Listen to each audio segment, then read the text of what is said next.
Empat penjawat awam dituduh melakukan 24 tuntutan palsu. Perinciannya langsung dari negeri di bawah bayu bersama Edisia Dollars. Silakan, Edisia. Baik, terima kasih Syuhaida. Assalamualaikum dan salam sejahtera. Jabatan Bomba dan Penyelamat Malaysia JBPM Sabah berjaya menyelamatkan harta benda bernilai 1.4 bilion ringgit sepanjang tahun lepas. Dalam tempoh sama, sejumlah 947 juta ringgit kerugian harta benda akibat kes kebakaran dicatatkan.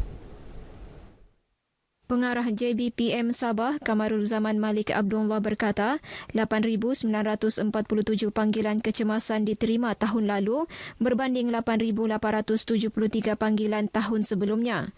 Ia melibatkan kes kebakaran, tugasan penyelamatan dan tugas-tugas khas lain. Angka kematian akibat kebakaran pula sebanyak 17 kes, manakala kematian daripada operasi menyelamat berjumlah 95. Dalam pada itu, sempena musim perayaan ini, Kamarul Zaman menasihatkan orang ramai agar sentiasa mengutamakan keselamatan. Kita berharap pada musim perayaan kali ini kita dapat kurangkan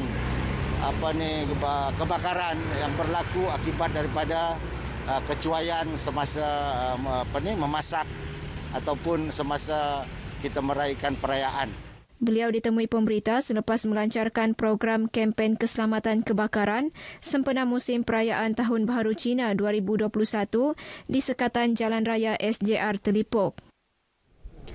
4 kaki tangan awam mengaku tidak bersalah atas 24 pertuduhan melakukan tuntutan palsu berjumlah RM9,640.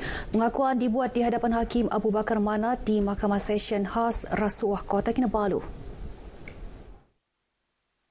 Kaki tangan agensi persekutuan berkenaan terdiri 3 lelaki dan seorang wanita berumur antara 30 hingga 40-an menghadapi pertuduhan mengemukakan reset hotel palsu dalam tuntutan perjalanan tugasan rasmi mereka antara 2017 hingga 2019.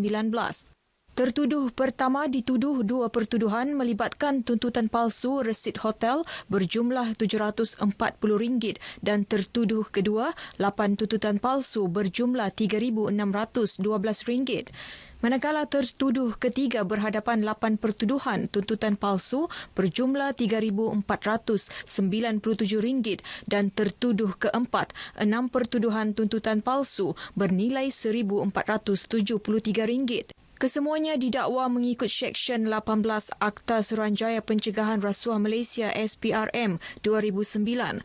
Hakim menetapkan jaminan mahkamah antara RM4,000 hingga RM6,000. Keempat-empat tertuduh membayar denda dan diminta melaporkan diri ke pejabat SPRM setiap bulan. Pendakwaan dikendalikan Pegawai Pendakwa Clement Severinus. Bermula 10 Februari, makan di restoran atau dine-in mula dibenarkan dengan syarat mematuhi SOP ketat termasuk had 2 orang semeja.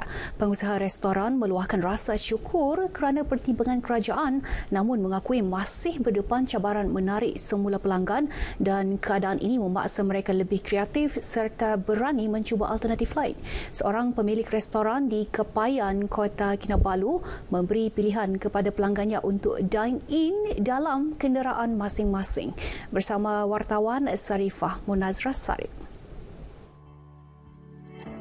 Muhammad Rizwan Aris, 29 tahun yang baru sahaja memulakan perniagaan tahun lepas, berdepan cabaran demi cabaran berikutan peningkatan penularan pandemik mengakibatkan pelaksanaan Perintah Kawalan Pergerakan PKP menghadkan aktiviti perniagaan dan orang awam. Bagi menarik lebih ramai pelanggan sekaligus memastikan operasi diteruskan, pemilik restoran sup ikan ini menyediakan makanan di atas talam atau dulang untuk pelanggan makan dalam kenderaan. Bermula Januari lalu, konsep ini mendapat sambutan baik sekaligus membantu beliau terus menjana pendapatan bersama 12 pekerjanya. Memang sangat terkesanlah dengan keadaan PKP ini. Lepas tu jarak masa pun terhad sesuatu tempat tu untuk pergilah. Dan kita pun ambil itu idea kan sebagai satu langkah drastik untuk kita majukan. Jadi kami sediakan satu dulang talam makan di kereta, sambil tu kita patuh SOP semula lah. Antara menu pilihan ramai ialah sup ikan, tom yum dan isi ikan. Pelanggan ditemui berpendapat konsep tersebut baik dan pada masa sama mematuhi arahan penjarakan fizikal kerana pelanggan tidak perlu berbaris, memesan dan menunggu makanan. Ya, sangat mudah lah pasal pemandangan sekarang ni orang bilang zaman COVID kan, dan jadi kita cuma berada dalam kereta masing-masing lah. Jadi orang akan serve, makan dan rasa pun boleh tahan juga.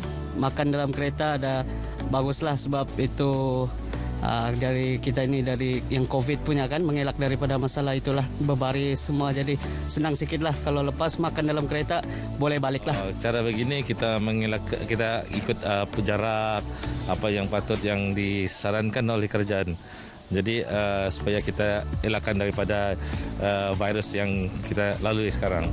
Usaha peniaga ini memperlihat kesungguhan mempelbagai operasi agar dapat terus bertahan di samping memastikan pembudayaan norma baharu dipatuhi sepenuhnya. Hampir gulung tikar disebabkan kesan pandemik COVID-19 terhadap perniagaannya.